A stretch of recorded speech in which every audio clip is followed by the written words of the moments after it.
October 3rd, 1945. Yokohama Port, Japan. The autumn wind carries the smell of salt and engine oil across the harbor, mingling with the acrid tang of burned wood that still rises from the skeletal remains of buildings destroyed by B-29 firebombing raids. In a requisitioned office building overlooking the water, Lieutenant Ayako Yamamoto sits at a wooden table, her posture rigid, her hands folded in her lap with a precision that speaks of years of military discipline. She is 28 years old, a graduate of the Women's Army Corps training program, a logistics officer who spent the final year of the war coordinating supply distributions for the home island's defense forces.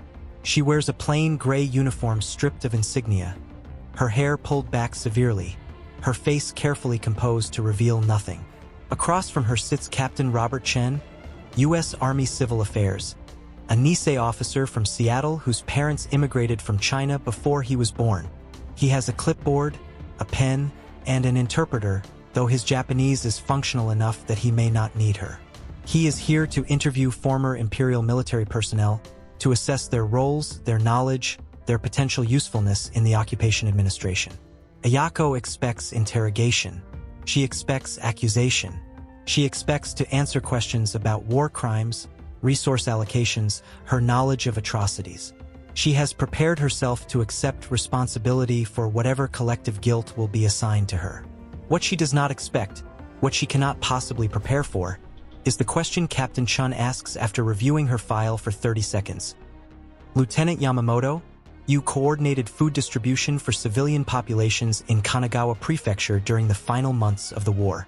Given the supply constraints you faced, how would you have restructured the system to improve efficiency? I'd like your professional opinion. Your professional opinion. The words hang in the air like an impossible thing, like a phrase in a language she knows intellectually but has never heard spoken aloud in a context where she is the subject. Ayako stares at the American officer, her composure cracking, her carefully constructed facade of military bearing fracturing under the weight of a question no man in the Imperial military ever asked her in 4 years of service. He wants her opinion. He is asking for her analysis, her expertise, her individual assessment of a complex logistical problem.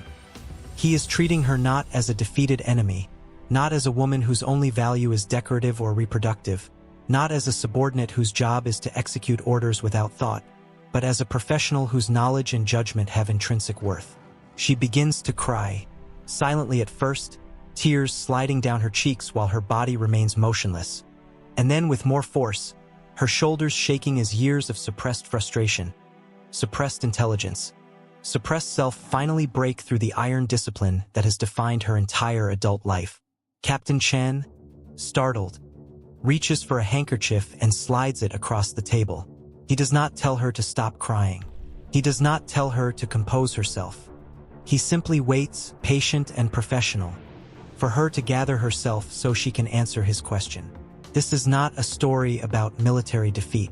This is a story about the moment when women trained to be invisible discovered they could be seen, when intelligence cultivated in silence was invited to speak, when the question, "What do you think?" became more revolutionary than any bullet. This is the story of Japanese women officers who encountered American military culture and found themselves confronting a radical proposition. That their thoughts mattered, that their expertise had value, that they were not simply instruments of the state but individuals with agency and insight worth soliciting. To understand of that moment, one must first understand the position of women in the Imperial Japanese military and the society that produced it. Unlike Nazi Germany, which mobilized women extensively for industrial labor but kept them largely out of the military structure, or the Soviet Union, which deployed women as combatants in significant numbers, Imperial Japan occupied a contradictory middle ground. The military establishment recognized that total war required female participation, but it could never reconcile this necessity with the fundamental ideology of female subordination that permeated every aspect of Japanese culture. The result was a system that created women's military auxiliary services, the Women's Volunteer Labor Corps, the Women's Army Corps, the Women's Naval Corps, and granted them officer ranks, training, and responsibilities, but never authority, never voice, never the basic recognition that their minds were as valuable as their labor. Women officers existed in a strange limbo. They wore uniforms and held ranks, They managed complex logistical operations and supervised hundreds of subordinates, but they were expected to do so in perfect silence, never offering unsolicited opinions, never questioning orders, never presuming that their education and experience qualified them to participate in actual decision-making. Ayako Yamamoto came from a relatively progressive family in Yokohama, the daughter of a merchant who had sent her to a women's higher school, an increasingly common practice among the urban middle class in the 1930s.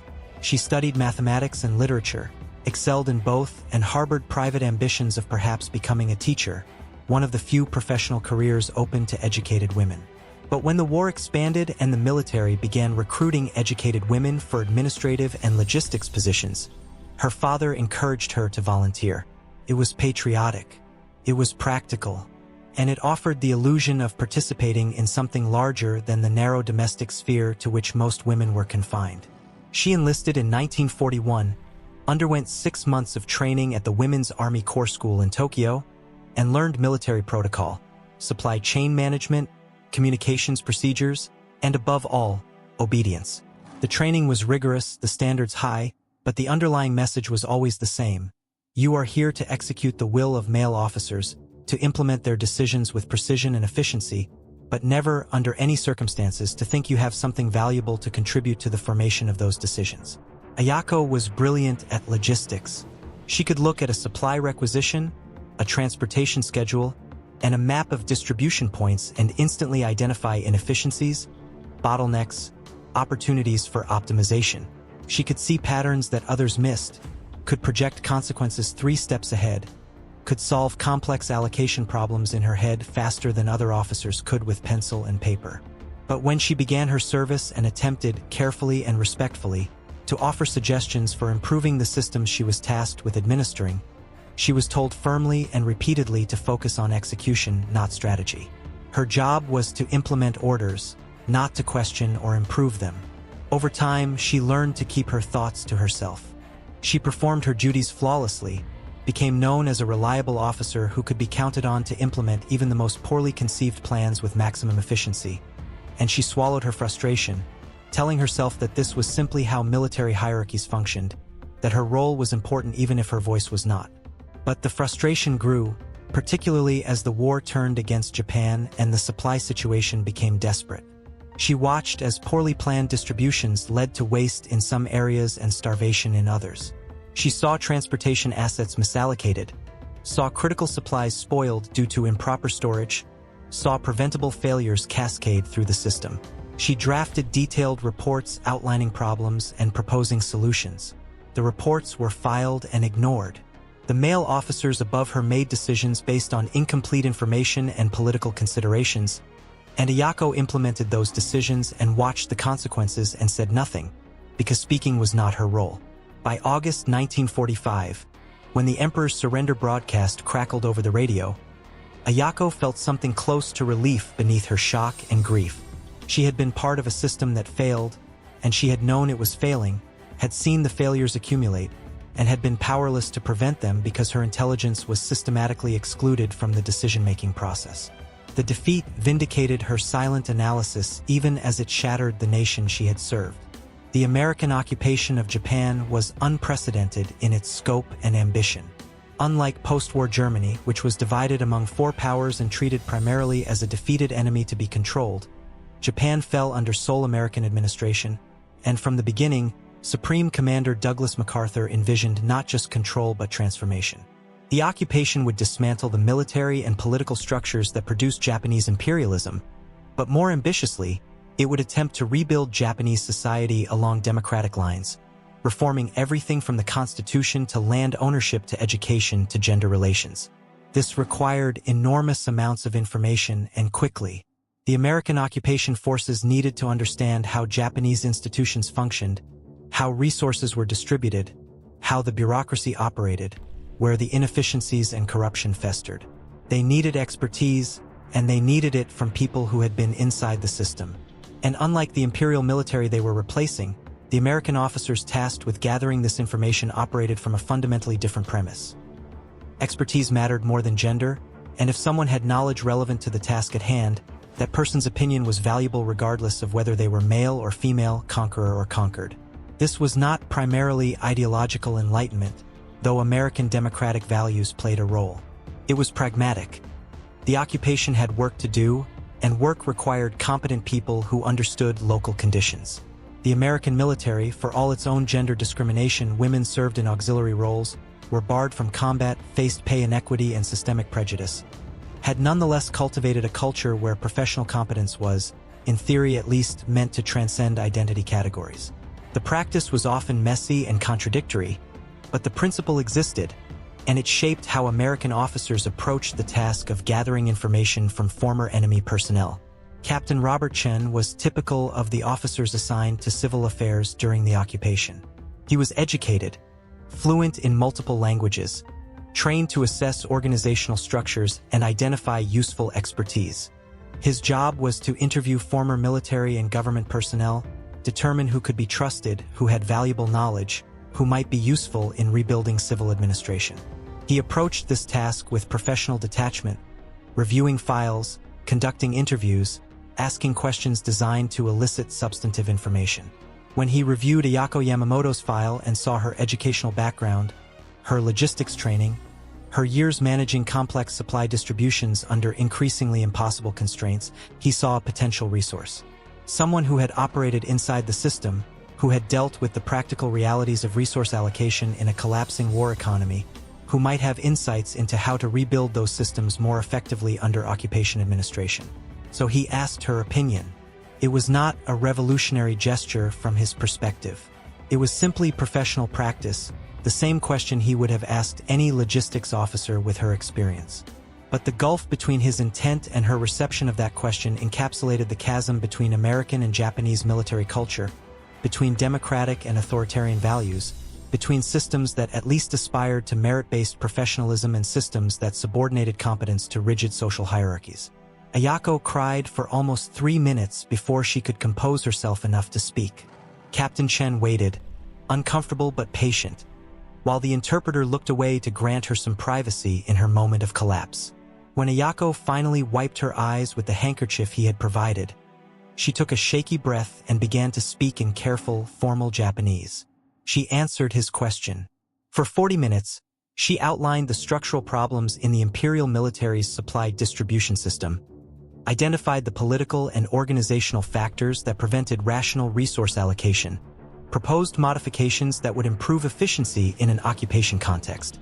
She spoke technically, professionally, drawing on years of accumulated expertise that had never before been solicited. She detailed the conflicts between military and civilian distribution networks, the corruption in the procurement system, the transportation bottlenecks, the storage inadequacies.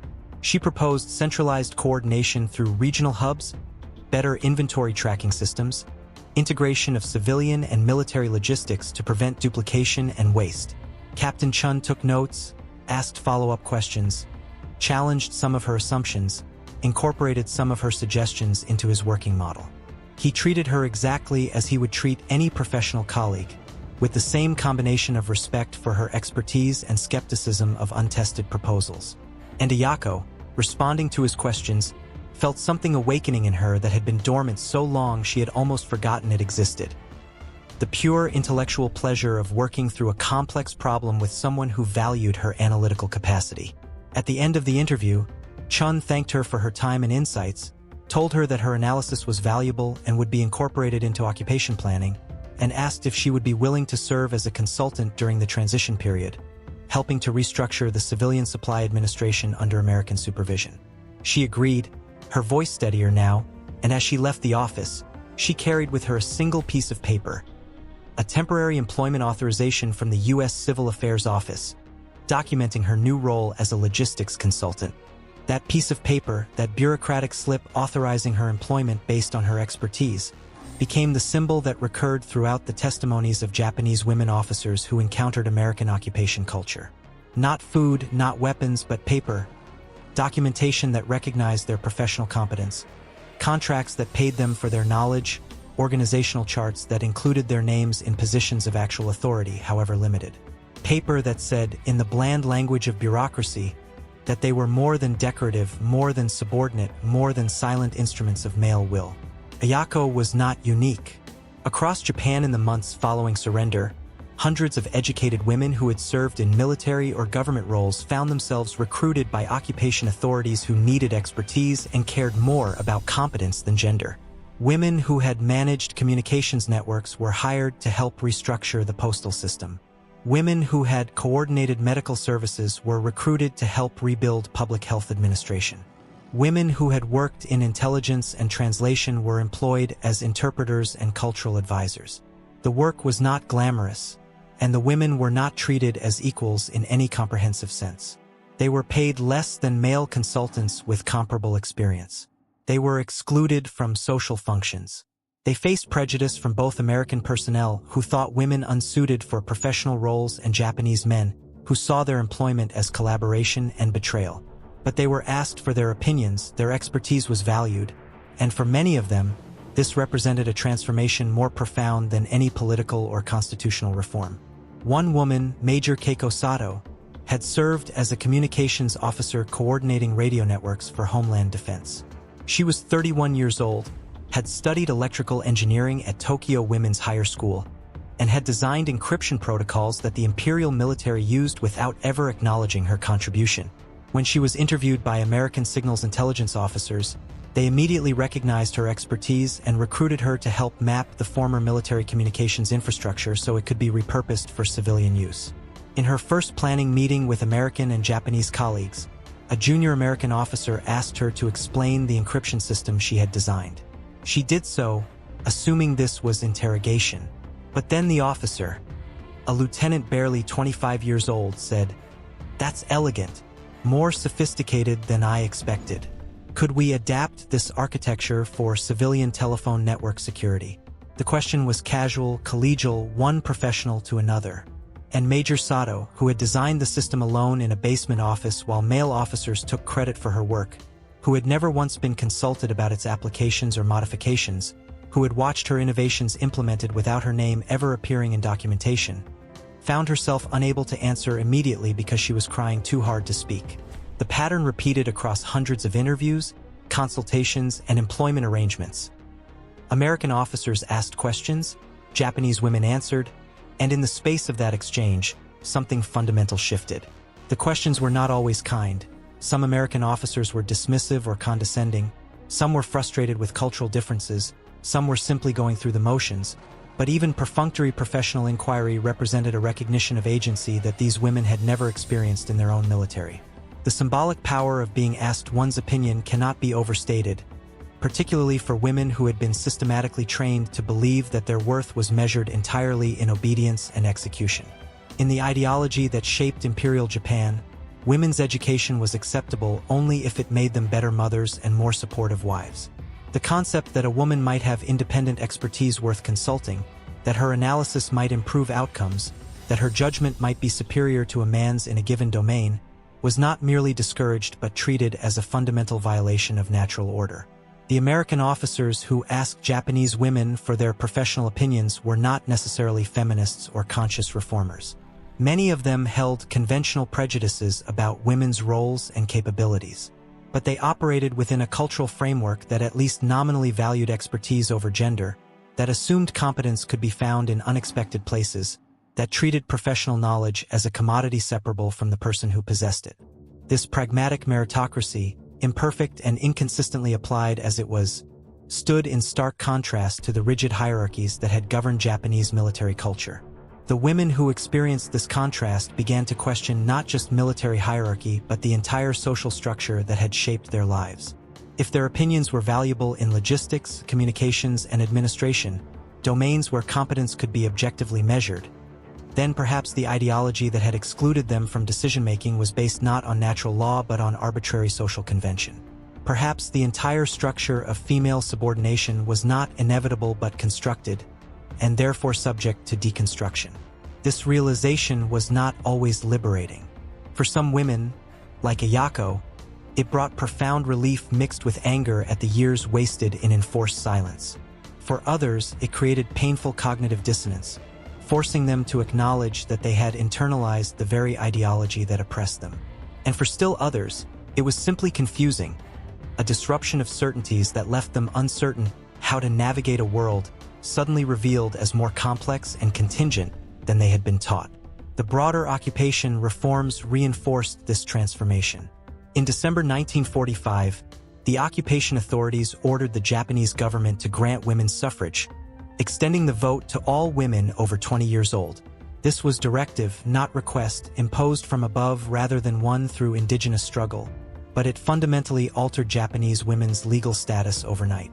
In the 1946 elections, 39 women were elected to the Diet, a number that would not be matched again for decades but which demonstrated that political agency was possible. Occupation authorities also reformed education, mandating coeducation and equal access to higher education for women.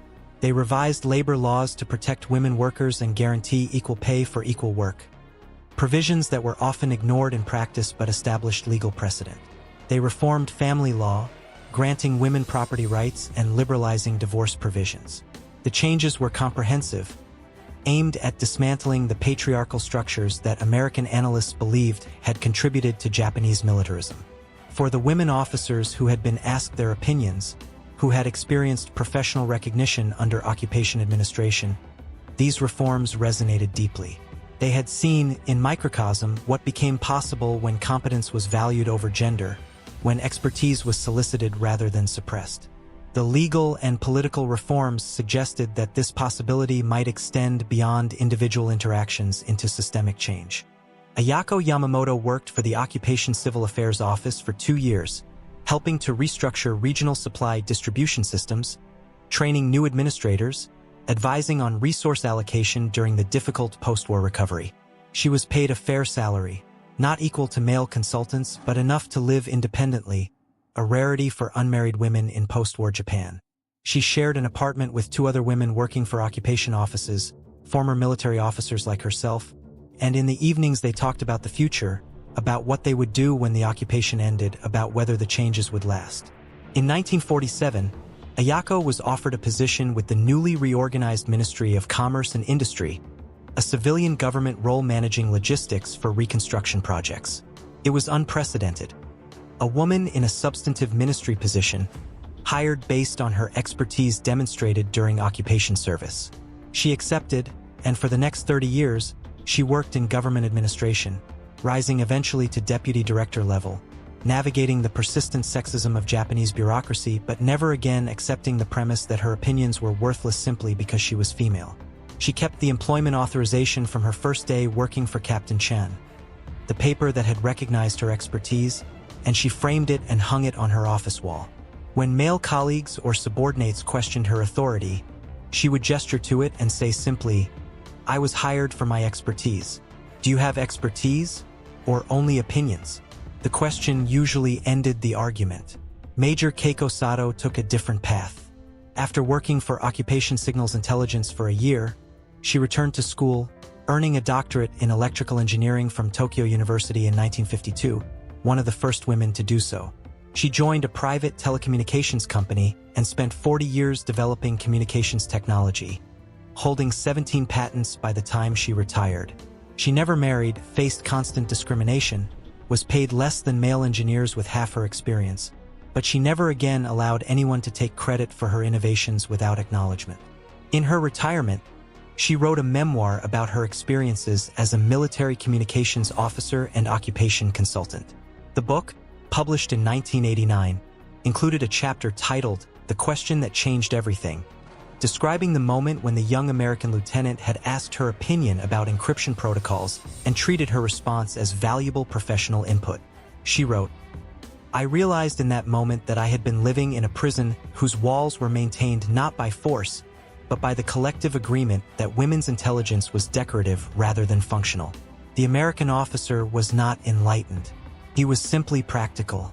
But his practicality dismantled a wall that no amount of ideological argument had weakened.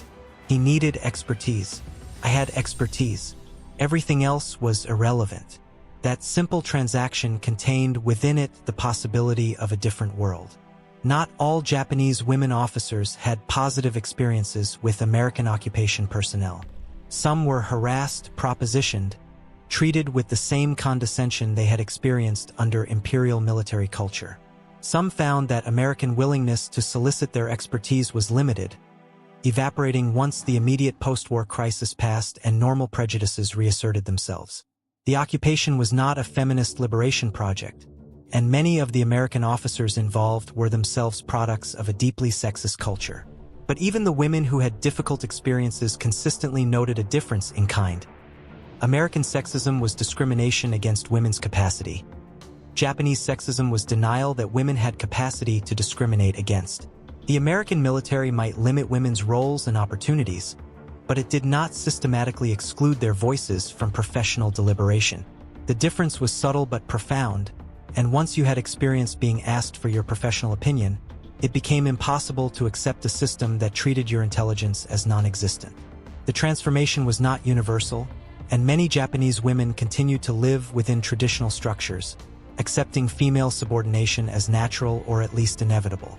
The occupation reforms were imposed, not organically developed, and they generated significant backlash from conservative elements of Japanese society. But for the women who had worked with occupation authorities, who had experienced professional recognition, the possibility of a different mode of existence had been demonstrated, and that possibility could not be entirely erased. In the decades following the occupation, Japan developed along its own trajectory, incorporating some democratic reforms while maintaining significant social conservatism, particularly regarding gender roles. Women's labor force participation increased, but segregation into pink-collar jobs remained pervasive. Political representation stagnated. Corporate culture remained aggressively masculine. The promise of the immediate post-war years, when 39 women served in the Diet and occupation authorities, seemed to be dismantling patriarchal structures, gave way to a more conservative restoration.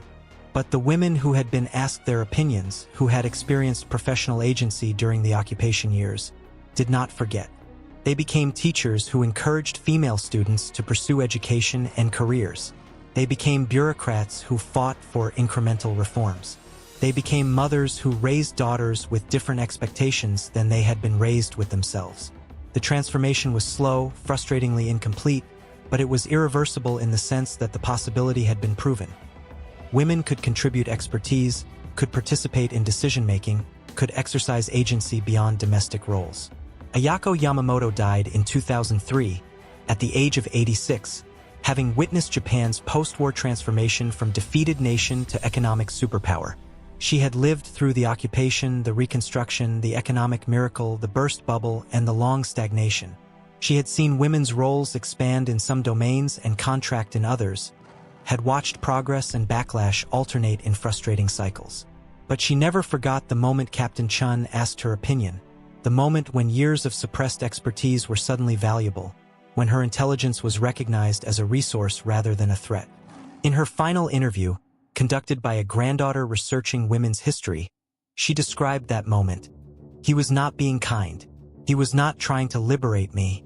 He needed information, and I had it, and everything else, my gender, my nationality, my status as defeated enemy, was secondary to that practical need. But in that transaction, I learned something more valuable than any political reform. I learned that my mind had worth independent of my role, that expertise was real and recognizable, that intelligence demanded respect even from those who would prefer to ignore it. That lesson sustained me through 40 years of bureaucratic sexism, because I knew, not believed, but knew, that the prejudice was irrational, was inefficient, was a waste of human capital. And waste eventually becomes unsustainable. The epilogue of this story is not about triumph or complete transformation, because history is not a narrative of inevitable progress. The Japanese women officers who were asked their opinions did not dismantle patriarchy, did not achieve full equality, did not revolutionize Japanese society.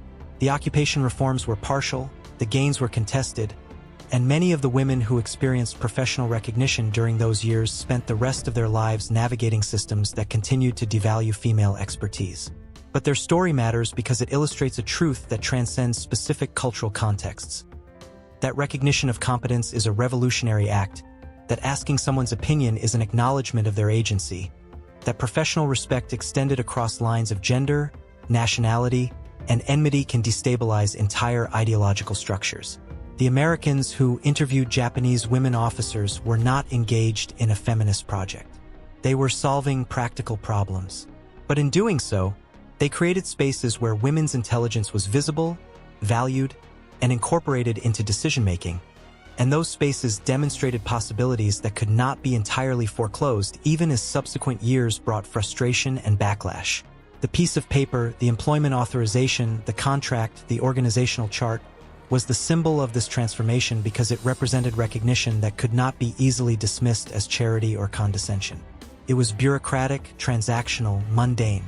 It said, in the language of forms and procedures, that certain knowledge was valuable enough to compensate, that certain expertise was worth documenting, that certain individuals had skills worthy of official recognition.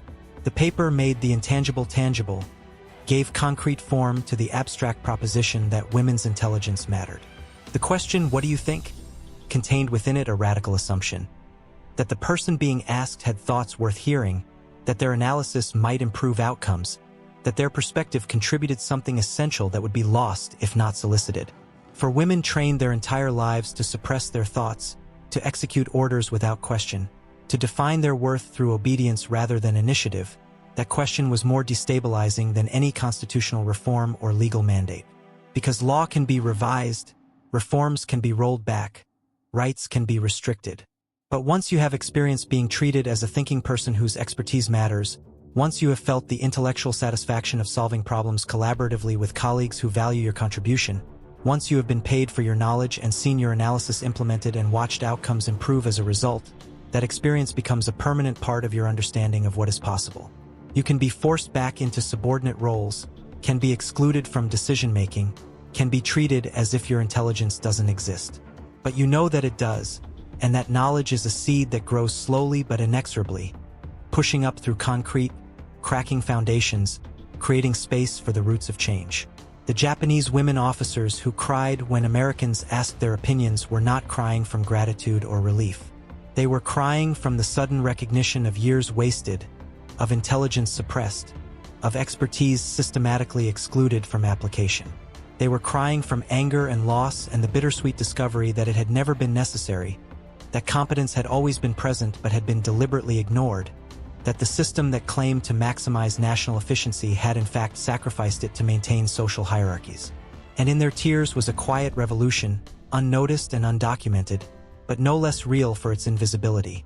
The moment when subordination ceased to be natural and became intolerable, when silence ceased to be virtue and became waste, when obedience ceased to be sufficient and expertise became necessary.